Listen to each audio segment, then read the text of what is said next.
तो फिलॉसफी क्या चीज़ है, इसको समझने के लिए मैं एक बहुत सुंदर कविता से बात शुरू करता हूँ। आधुनिक हिंदी साहित्य में कवि हुए सर्वेश्वर दयाल सक्सेना, शायद अपने नाम सुना हो उनका, बड़े प्रसिद्ध कवि थे, मेरे सबसे प्रिय कवियों में से एक है। जब मैं स्कूल में था तब से उनकी कविताएं मैं खूब मतलब मंच पर बोला करता था। तो उनकी एक कविता है, गोली खाकर एक के मुंह से निकला राम, पर दूसरे के मुंह से निकला माओ, और तीसरे के मुंह से निकला आलू। पोस्टमार्टम की रिपोर्ट है, पहले दो के पेट भरे हुए थे। खत्म हो गई, इतनी ही है। और अगर आप इस कविता को समझ पाए तो आप फिलोसफी समझने के लिए एकदम तैयार हैं।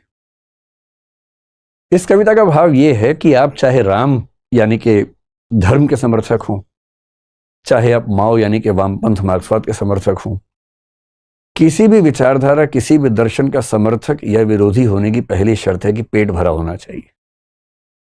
पेट भरा है तो दिमाग में विचार आएंगे, पेट खाली है तो सपना भी रोटी का आता है। भरे पेट हर चीज होती है। कुछ लोग कहते हैं कि फिलॉसफी भरे पेट लोगों का दर्शन है, जिनका पेट भर गया है, फुर्सत में उनका क्या है, शौक है। हो सकता है सही बात हो। तो समझने की कोशिश करेंगे कि फिलॉसफी क्या है, जिसको हम भारत में दर्शन बोलते हैं, वो क्या है। और फिर मैं थोड़ी देर के बाद आपको इस कविता से लिंक करूंगा कि इस कविता से बात शुरू करने का क्या प्रयोजन था। सामान्य भाषा में आपने जितनी बार फिलॉसफी शब्द सुना होगा, दर्शन शब्द सुना होगा, कहाँ सुना होगा? जैसे आपके आसपास कोई बहुत गहरी बात कर दे, आप घबरा जाएं, आप क्या बोलते होंगे? यार तो फिलोसफर है यार, तो दार्शनिक टाइप का आदमी है, ऐसे बोलते होंगे। कभी ऐसे बोलते होंगे, ज्यादा फिलोसफर ना बन, चुपचाप जी ले अपनी जिंदगी, क्या बेकार की बात कर रहा। लेकिन आपने कुछ चीजों पे गौर किया होगा। जैसे ये गौर किया होगा कि जब हम पढ़ाई करते हैं, आप बीएससी करें, चाहे बीकॉम करें, चाहे बीए करें, फिर एमएससी, एमकॉम, एमए कर लेंगे, जैसी उसकी आगे बढ़ते हैं सबकी degree same, MPhil, master of philosophy. ऐसा क्या होता है कि साइंस, कॉमर्स, आर्ट्स सब अंत में फिलॉसफी हो जाते हैं? और एमफिल के बाद और आगे बढ़े तो पीएचडी, डॉक्टरेट इन फिलॉसफी। यानी हर विषय को पढ़ने के बाद अंत में आपको फिलॉसफी में ही जाना है। और कहते हैं कि हर चीज की शुरुआत भी फिलॉसफी से हुई है। जो शुरू का मनुष्य था ना, बहुत बेचैन रहता था, बहुत परेशान रहता था। मैं समझाऊंगा आपको कि वो इतिहास का कौन सा प्रसंग है जहां पर ऐसा हुआ। आप सोचिए, आज तो हम लोग बहुत अच्छी जिंदगी जीते हैं। आज तो हमारी मूल चिंता क्या है कि सोशल मीडिया पर मेरी पोस्ट पर लाइक आए कि नहीं आए। ये चिंता हमारी मूल चिंता है आजकल। उस जमाने की मूल चिंता ये थी कि आप पेड़ पे रहते हैं, अचानक तेज बरसात आ गई, ओले पड़ रहे हैं, आप समझ नहीं पा रहे कि हो क्या रहा है। अचानक बाढ़ आ गई, क्यों आ गई? बरसात क्यों आ रही है? बहुत तेज आंधी तूफान क्यों आ गया? नींद क्यों आती है? उठते क्यों है? सूर्य कहां से आता है? चंद्रमा कहां से आता है? किसी को कुछ नहीं पता था। जिज्ञासा से भरे हुए लोग थे। सब लोग रोज सोते हैं, उठते हैं, एक दिन एक उठा ही नहीं। बदबू आने लगी थोड़ी देर के बाद, लोग उठा उठा के परेशान हैं। बाद में समझ में आया कि अच्छा भी शायद नहीं उठेगा, मर गया है। फिर एक दिन सपने में वो आदमी आ गया, अब वो परेशान की तो मर गया था, फिर आ गया सपने के अंदर, ये क्या चल रहा है? किसी ने बुरा किया, अचानक उसके ऊपर एक पत्थर गिर गया, तो लोगों ने कहा अच्छा, बुरे कर्म का बुरा फल होता है। बहुत सारे ऐसा विश्लेषण, कल्पनाएं करते करते लोगों ने सोच सोच के बहुत सारी चीजें गढ़ी, जिनको हम सामान्य भाषा में फिलॉसफी या दर्शन कह देते हैं। लेकिन वहां तक पहुंचेंगे, थोड़ा सा समझते हैं। आज की चर्चा बहुत बेसिक चर्चा है, सिर्फ ये समझेंगे कि होता क्या है दर्शन, ताकि आप समझ सके कि इसमें आगे थोड़ा बहुत सीखने का मन आपका बचेगा या नहीं बचेगा। देखिए, दो शब्द हैं, एक शब्द है दर्शन, एक शब्द है फिलॉसफी। और हिंदी और अंग्रेजी में हमारे पास सबसे सामान्य शब्द यही हैं। तो कुछ लोग कह देते हैं कि दर्शन फिलॉसफी का या फिलॉसफी दर्शन का अनुवाद है। ऐसा है नहीं, दोनों अलग अलग शब्द हैं। ट्रांसलेशंस एग्जैक्टली नहीं होते हैं। दर्शन पढ़ेंगे, लैंग्वेज फिलॉसफी पढ़ेंगे, तो उसमें एक बड़ा महत्वपूर्ण सार ये भी है कि दुनिया के कोई भी दो शब्द पूरी तरह से पर्यायवाची नहीं होते हैं, सिनोमिनस नहीं होते हैं, उनमें थोड़ा बहुत गैप रह जाता है। दर्शन शब्द भारतीय परंपरा ने गढ़ा और दर्शन शब्द का जो मूल शब्द है वो दृश्य धातु से बना है। और दृश्य धातु का मतलब है कि देखने की क्रिया, देखना। अब देखते तो हम ही, आप मुझे देख ही रहे हैं इस समय, लेकिन मैं ये नहीं कहूंगा कि आप दार्शनिक हैं, है ना। देखना भी तो कई स्तरों पे होता है ना। जैसे इमोशनल इंटेलिजेंस की दुनिया में हम कहते हैं अक्सर कि आप किसी को देखें और एक सपाट तरीके से देखें और दूसरा देख के भांप सकें कि उसके मन में क्या चल रहा है। देखा तो दोनों ने, पर एक केवल देख पाया, दूसरा महसूस कर पाया। कोई हंस रहा हो तो उस पर एक शायर हुए दुष्यंत कुमार, आपने सुना होगा, बड़े प्रसिद्ध शायर है, हिंदी के सबसे प्रसिद्ध शायर है। एक शेर लेके गए, सिर्फ शायर देखता है कह कहों की असलियत। कह कहा समझते हैं, ठहाका। सिर्फ शायर देखता है कह कहों की असलियत, हर किसी के पास तो वैसी नजर होती नहीं। अगर चार लोग ठहाके लगा रहे हो ना, तो केवल शायर ही देख पाता है कि कितने असली हैं और कितने लोग अपना गम छिपा रहे हैं। तुम इतना जो मुस्कुरा रहे हो, क्या गम है जिसको छिपा रहे हो। एक तो ये दर्शन है कि आप वो देख पाए जो बाकी लोग नहीं देख पाए। पर ये जो दर्शन है ना, इमोशंस को देख पाना, ये इमोशनल इंटेलिजेंस कहलाता है। हम उसकी बात आज नहीं कर रहे हैं। हम बात कर रहे हैं कि संसार के बारे में और तमाम चीजों के बारे में। कुछ ऐसा देख पाना जो सामान्य नजर से दिखाई नहीं पड़ता। और इसलिए आपने एक शब्द शायद कभी सुना होगा। एक तो आपने सुना है कि हमारे पास आंखें हैं, आंखों के लिए संस्कृत में एक शब्द चलता है चक्षु। सुना है आपने चक्षु शब्द? आपने एक शब्द और सुना होगा, और वो शब्द है ज्ञान चक्षु। और कई बार लोग बोलते हैं कि आज मेरे ज्ञान चक्षु खुल गए। बहुत मुहावरा है, आम भाषा में चलता है। ज्ञान चक्षु बोलते हैं, कहीं कहीं प्रज्ञा चक्षु बोलते हैं। प्रज्ञा बुद्धि का सर्वोच्च स्तर माना जाता है फिलॉसफी में। कहीं कहीं एक शब्द चलता है दिव्य चक्षु, कि आज दिव्य चक्षु खुल गए, यानी कि अब मैं कुछ ऐसा देख पा रहा हूं जो पहले दिखता नहीं था। ऐसा होता है, जब तक हम गहराई में उतरते नहीं, हमको लगता कोई गहराई है ही नहीं दुनिया में। उतरने के बाद जो समझ में आता है। और इसलिए सबसे आसान है किसी को खारिज करना, सबसे आसान। बुराई करना, खारिज करना मुश्किल है। गहराई में जाने के बाद, समझने के बाद ये कह पाना कि ठीक है कि गलत है। तो भारत में दर्शन का मतलब है प्रज्ञा चक्षु, ज्ञान चक्षु के स्तर पर जाकर इस दुनिया को, जीवन को, जीवन के रहस्यों को समझने की स्थिति में आना। मोटा मोटा मतलब मैं आपको समझाता हूं इसका क्या होता है। जब हम दर्शन पढ़ेंगे तो मैं कुछ और गहराई में जाएंगे, हालांकि उतनी गहराई में कभी नहीं जाएंगे जितना एमए की डिग्री में होती है, यूपीएससी के एग्जाम में होती है। हम केवल उतना समझेंगे फिलोसफी जितना एक आम आदमी को समझ में आए और उसको अपनी जिंदगी को बेहतर बनाने का मौका मिले। इस चैनल का मूल उद्देश्य जो मैंने आपको बताया था वो यही है कि चर्चाओं का स्तर बेहतर हो समाज में। तो दर्शन की बात क्यों बाबाओं से ही सुननी है हमेशा? भाई आप खुद सुन लीजिए, खुद बाबा बन जाइए, उसमें क्या दिक्कत है? अपना अपना अपने अपने हिस्से के बाबा हम सब बन सकते हैं, क्यों किसी और से सीखेंगे? खुद सीखेंगे। तो आपने सुना होगा कि एक बार महात्मा बुद्ध ने तपस्या की, करीब 6 साल तपस्या की, उसके बाद उनको ज्ञान की प्राप्ति हुई। इतिहास में पढ़ाई होगा। वो कैसा ज्ञान था? जैन धर्म के संस्थापकों में जिनका सबसे ज्यादा सम्मान है, तीर्थंकर महावीर जैन, या भगवान महावीर कहते हैं, 12 साल तपस्या की उन्होंने, तब उनको ज्ञान की प्राप्ति हुई। केवल ज्ञान बोलते हैं जैन दर्शन में। गुरु नानक एक बार ज्ञान की खोज में जब परेशान थे, कहते हैं कि वो एक बार एक नदी पार करके गए, एक वन क्षेत्र में, कुछ दिन, शायद 3 दिन वहां रहे, और उसके बाद उनको महसूस हुआ कि उनको रियलाइजेशन हो गया है। महर्षि अरविंद स्वाधीनता संग्राम में स्वाधीनता के सेनानी थे, फिर वो जेल गए, जेल में 1 साल एकांत कारावास में रहे। वहां उन्होंने एक रियलाइजेशन किया, और जब बाहर आए तो उनको लगा कि राष्ट्रीय आंदोलन एक बड़ी बात है, पर बहुत बड़ी बात नहीं है, उससे कुछ बड़ा अब मुझे करना है। ये रियलाइजेशन हुआ।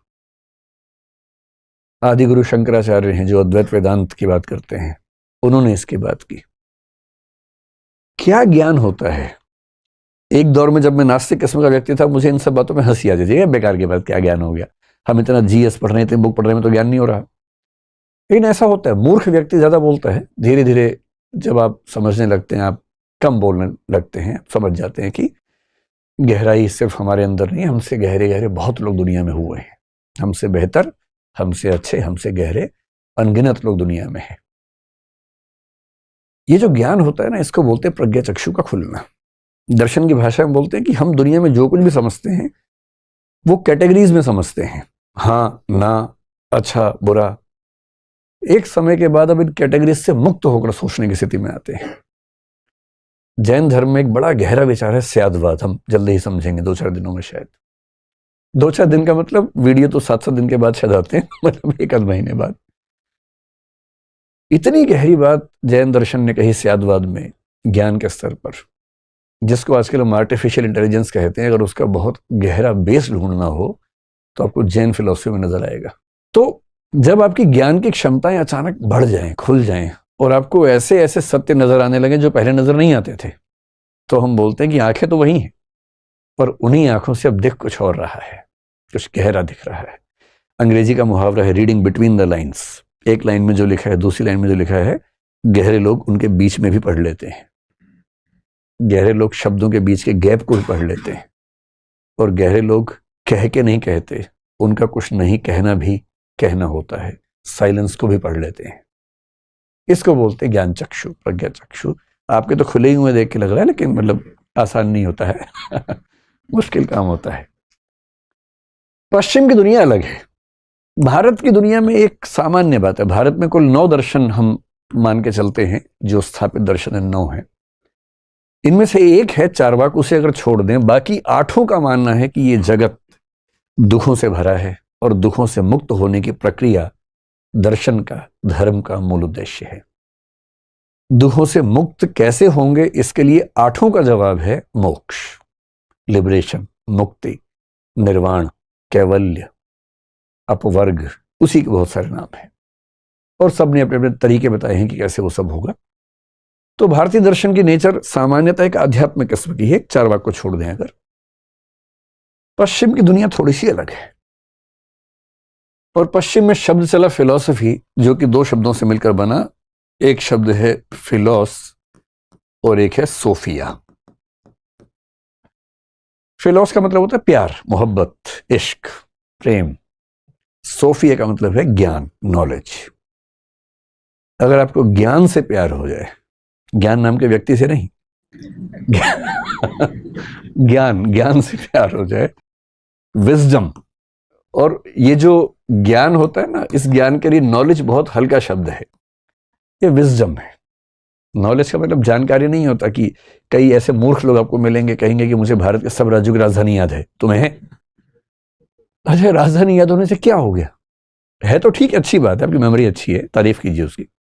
कुछ लोगों को दुनिया के हर देश की राजधानी याद है, उनकी मुद्राएं भी याद हैं, और कुछ बच्चों के साथ भी ऐसा होता है, वो टीवी में भी आ जाते हैं, और उसके ऐसा एक बच्चा दिख जाए टीवी में, बाकी हर घर में बच्चा पिटता है फिर उसके बाद। जबकि अगर मुझे सारे देशों की राजधानी याद है तो इससे क्या हुआ? राजधानी वही की वही रही उसके बाद भी, इससे क्या हुआ? सिर्फ इतना साबित हुआ कि मेरी मेमोरी अच्छी है, मैं एक अच्छा तोता हूं, एक अच्छी मेमोरी है। मेमोरी अच्छा होना बुरी बात नहीं है, पर मेमोरी का मिसयूज करना बुरी बात है, और ये एक लेवल के बाद मिसयूज ऑफ मेमोरी है। अरे मेमोरी है, कुछ बढ़िया चीजें याद कीजिए, राजधानियों से क्या होगा? और 1000 बढ़िया चीजें हो सकती हैं याद करने की, उन पे गौर करना चाहिए। तो मेमोरी नहीं, विजडम, और विजडम का मतलब है विवेक, समझदारी, सही और गलत में अंतर कर पाने की क्षमता, इसको बोलते हैं विजडम या विवेक। और जिस व्यक्ति के अंदर विवेक होता है ना, वो आमतौर पर विनम्र हो ही जाता है। भारतीय परंपरा में कहा गया विद्या ददाति विनयम, अगर विद्या सच में है तो आप विनम्र हो ही जाएंगे। और पश्चिम में तो सुकरात ने कहा, सुकरात से लोगों ने कहा कि आप बहुत बड़े ज्ञानी हैं। सुकरात ने कहा कि बहुत कम लोग जानते हैं कि वो बहुत कम जानते हैं, और मैं उनमें से एक हूं। और जानना यही है कि मैं नहीं जानता हूं, यही तो जानना है। ये ज्ञानी व्यक्ति का लक्षण है। और मूर्ख का लक्षण क्या है? I know everything. ये मूर्ख का पहला लक्षण है। इसलिए कॉन्फिडेंस मूर्खों में ज्यादा होता है। अगर कोई बहुत कॉन्फिडेंट दिखे तो आप अंदाजा लगा सकते हैं और कॉन्फिडेंस किसी में ना दिखे पर बातें गहरी हो तो भी अंदाजा लगा सकते हैं। तो कुछ लोगों को मोहब्बत हो गई ज्ञान से कि वो जानना चाहते हैं, ये भी समझना चाहते हैं, वो भी समझना चाहते हैं। तो आप सोचेंगे कि यार कितना पढ़ते होंगे ये लोग। तो जैसे आप लोग अपना काम करने के बाद खाली टाइम में अपनी हॉबीज पूरी करते हैं, खेलते हैं, दोस्तों से बात करते हैं, तो इनकी हॉबी ही होती है पढ़ना, सीखना, ऑब्जर्व करना, बात करना किसी समझदार व्यक्ति से। जॉन डीवी एक अच्छा दार्शनिक अमेरिका में 20वीं सदी में हुआ, उसने बड़ी गहरी बात कही। एजुकेशन की फिलॉसफी में उसका नाम सबसे ज्यादा आजकल चलता है। उसने कहा कि education is not the preparation for life और preparation of life, education is the life in itself. शिक्षा जीवन की तैयारी नहीं है, शिक्षा जीवन है, ज्ञान जीवन है। एक समझदार व्यक्ति बनने की प्रक्रिया में लगातार रहना, इससे बढ़िया जीवन क्या हो सकता है। और ऐसे लोग होते हैं जिनको जानने का इतना शौक है, कभी कोई किताब लेके बैठ गए, कभी कोई किताब लेके बैठ गए, और रोज कुछ जानना चाह रहे हैं। कुछ के मन में आ रहा है कि मैं ये खा लूं, मैं वो खा लूं, कुछ के मन में आ रहा है कि मैं ये जान लूं, मैं वो जान लूं। तो यदि किसी को ज्ञान से, पढ़ाई से, चिंतन से, मनन से, सीखने से, ऑब्जर्व करने से, जानने से मोहब्बत होने लगे, तो समझ जाइए कि वो व्यक्ति फिलॉसफी की राह पे चल पड़ा है। और फिलोसफर्स अलग होते हैं, दाढ़ी बढ़ जाती है आमतौर पे, कपड़े अलग किस्म के हो जाते हैं, लोग घबराने लगते हैं उनसे, पर वो बड़े गहरे लोग होते हैं। तो उस गहराई तक कैसे ये यात्रा हुई, उसको थोड़ा सा समझने का प्रयास करेंगे आगे। ये जो दर्शन है, इसकी शुरुआत कहां से हुई? मतलब मैं आपको ये बताना चाह रहा हूं कि कुछ लोग आपको ऐसे मिलेंगे, विशेष रूप से विभिन्न धर्मों में जो आस्थाएं रखते हैं, उनको ऐसा लगता है कि जो हमारी चिंतन परंपरा है अनंत काल से चली आ रही है, अनादिकाल से चली आ रही है। मेरा काम अंधविश्वासों को बढ़ाना नहीं है, न मैं अंध अविश्वासी हूं, लेकिन मेरी धारणा है कि विज्ञान का सम्मान किए बिना आज के समय में हम फिलॉसफी को नहीं समझ सकते। साइंस ने जिन बातों को साबित कर दिया है या लगभग साबित कर दिया है, उनको साथ में लेके चलेंगे तो अपने समय को ठीक से समझ पाएंगे, वरना हम एक नए तरह के अंधविश्वासी लोग बन जाएंगे, सुपरस्टिशियस लोग बन जाएंगे। वैसा नहीं करना है, हमें केवल जिज्ञासा से भरना है। हमें ना सिद्धांत बनाने हैं अपने, ना कोई दावा करना है, हमें केवल जानना है कि दुनिया में क्या क्या सीखा गया है और हम उसमें से थोड़ा सा सीख लें अपने हिस्से का, इतना ही करना है। देखिए, बहुत इंटरेस्टिंग बात है। मैं हिस्ट्री की बात अकबर, बाबर और अशोक और उसकी बात नहीं कर रहा हूं, वो तो बहुत छोटा हिस्सा है। आप किस लेवल पर चीजों को देख रहे हैं वो भी तो एक सवाल है ना। पूरे ब्रह्मांड के इतिहास को सोच के देखिए। ब्रह्मांड यानी ये पूरा जो कॉस्मोस है, पूरा संसार है, पृथ्वी नहीं, सारी आकाश गंगाएं मिलाकर जो है पूरा, उसे बोलते हैं ब्रह्मांड, सृष्टि उसे बोलते हैं। वो पूरी दुनिया। अब ये भी सवाल है, दुनिया कैसे बनी? इसका सबसे आसान जवाब धर्मों ने दिया, भगवान ने बनाई, बात खत्म। ये आत्मा, भगवान, पुनर्जन्म, ये जो चीजें हैं, ये बहुत आसान उत्तर हैं बहुत मुश्किल चीजों के। कुछ मामले में सही भी हो सकते हैं, किसी मामले में प्रश्न खड़े हो सकते हैं। और फिर गाने भी लिख देते हैं, दुनिया बनाने वाले क्या तेरे मन में समाई, काहे को दुनिया बनाई। अभी यही नहीं पता बनाई किसने, और वो सवाल पूछने में लगे हुए हैं, काहे को बनाई, क्यों बनाई, वो सब सवाल जवाब चल रहे हैं। जो हिस्ट्री है अभी दुनिया की, अगर वैज्ञानिकों की बातों का साक्ष्य मानूं, ऐसा माना जाता है कि लगभग 450 करोड़ साल पहले इस संसार का अस्तित्व शुरू हुआ। 450 करोड़ बोल रहा हूं मैं, 450 साल नहीं बोल रहा हूं 450 करोड़ साल पहले, 4.5 बिलियन ईयर्स एगो। अगर आपको बहुत आत्मविश्वास हो, बहुत घमंड रहता हो अपने ऊपर, थोड़ी देर में ठीक हो जाएगा। बस ये समझ लीजिए कि इस पूरे संसार में हमारी हैसियत क्या है। 450 करोड़ साल पहले ये संसार बना, ऐसा मानते हैं बिग बैंग वाले, मानते हैं, या जो स्टडीज होती हैं उसके बेस पे अनुमान लगाते हैं कि प्रोसेस कब शुरू हुआ। तो आजकल का जो अनुमान है 450 करोड़ साल पहले का है। हो सकता है थोड़ा बहुत वो कल को एडजस्ट हो जाए, लेकिन अभी के हिसाब से 450 करोड़ साल ही मान लिया जाता है उसको, तो हम उतना ही मान के चलते हैं। ठीक है, तो ये हो गया, संसार बन गया। यानी जिस संसार में आपने आंखें खोली हैं, दुनिया बनाने वाले क्या तेरे मन में समाई, ये 450 करोड़ साल पहले की बात चल रही है। उस संसार में कोई जीवन नहीं था, लाइफ नहीं थी, पौधा भी नहीं था, कुछ भी नहीं था।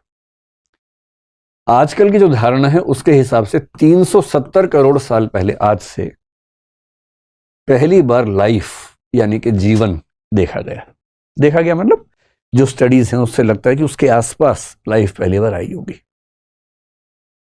अभी लाइफ कैसे आई, क्या उस समय कोई आत्मा पहली बार आई या चेतना आई, क्या आया, वो सब रिसर्च की बातें हैं। लेकिन पहली लाइफ, और पहली लाइफ सीधी सी बात है मनुष्य तो नहीं था, है ना। इवोल्यूशन की थियरी में आजकल लोगों का विश्वास ज्यादा है। एक विचार दर्शन में क्रिएशनिज्म, जिसका मतलब है कि इस दुनिया को क्रिएट किया ईश्वर ने। एक है इवोल्यूशनिज्म कि ये दुनिया विकसित होते होते अपने आप ऐसी हुई, जो डार्विन जैसे लोग कहते हैं। एक बीच का रास्ता भी होता है कि शायद ईश्वर ने एक बेसिक स्ट्रक्चर बनाया और उसके बाद इवोल्यूशन से दुनिया ऐसी हो गई।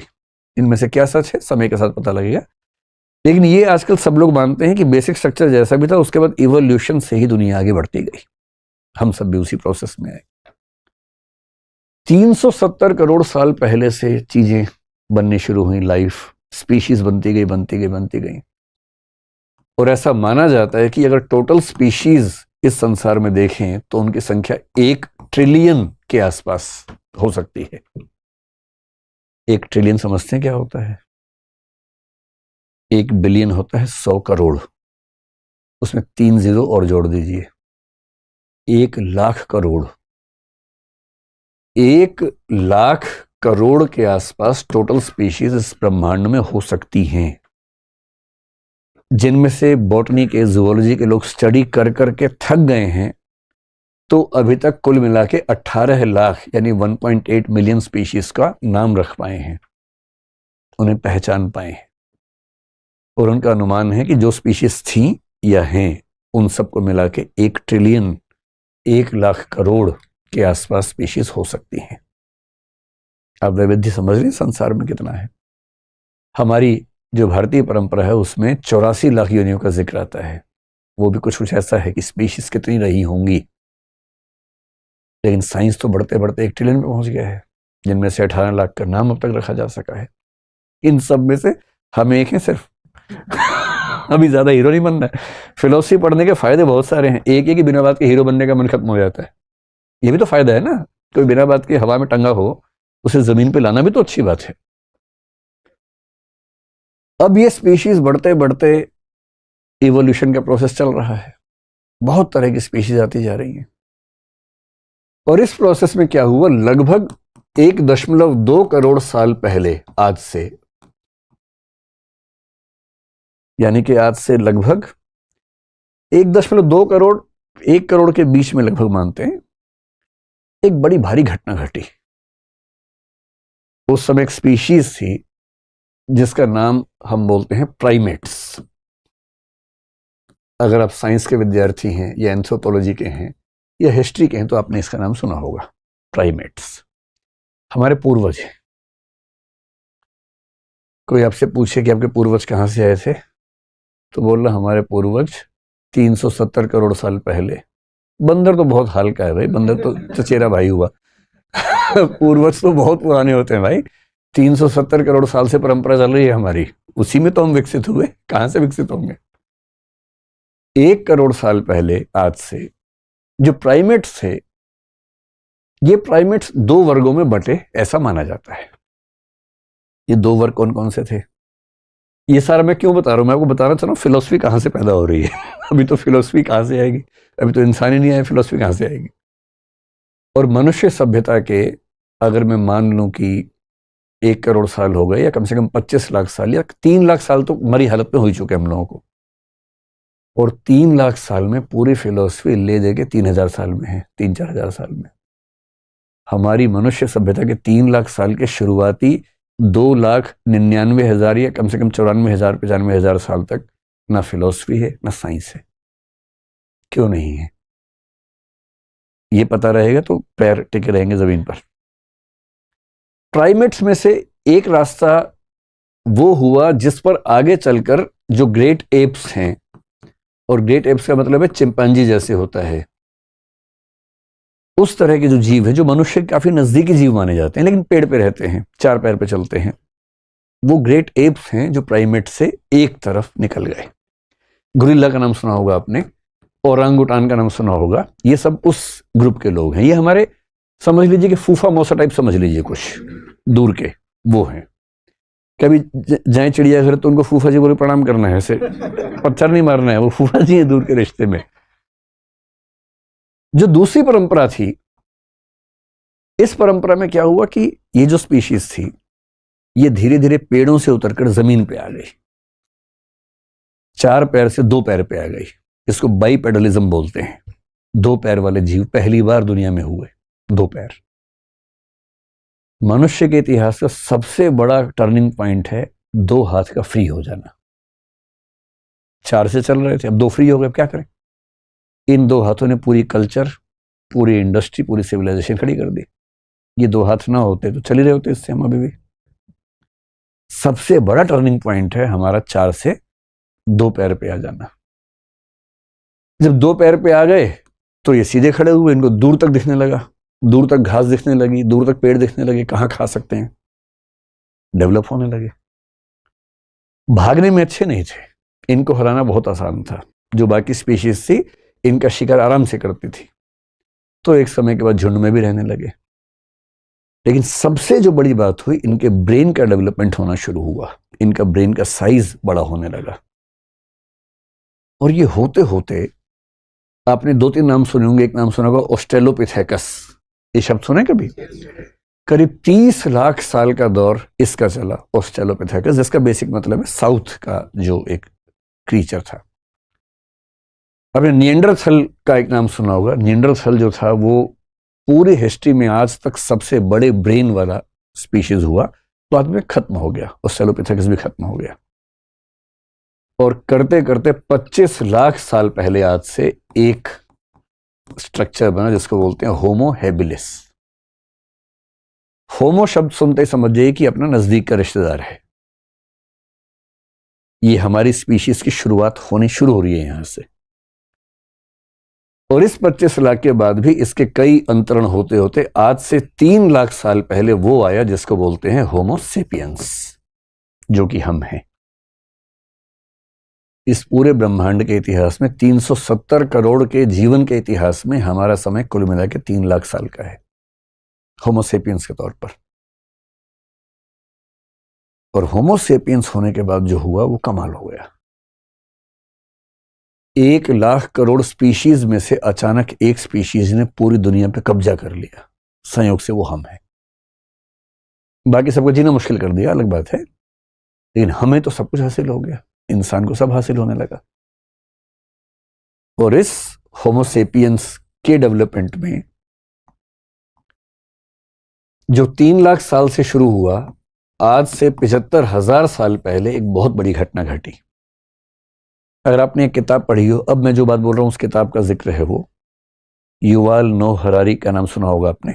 सेपियंस नाम से किताब है ये, sapiens a brief history of man. उसने एक खास जिक्र किया, इस घटना का जिक्र उसने किया कि 75,000 साल पहले कॉग्निटिव रिवॉल्यूशन, यानी कि एक ज्ञानात्मक क्रांति इस होमो सेपियंस की दुनिया में हुई।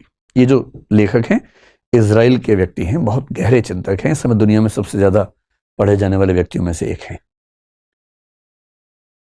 आज से 75,000 साल पहले एक बौद्धिक या वैचारिक या ज्ञानात्मक क्रांति हुई, कॉग्निटिव रिवॉल्यूशन हुआ, यानी इस होमो सेपियंस की दिमागी क्षमताएं अचानक बढ़ने लगी।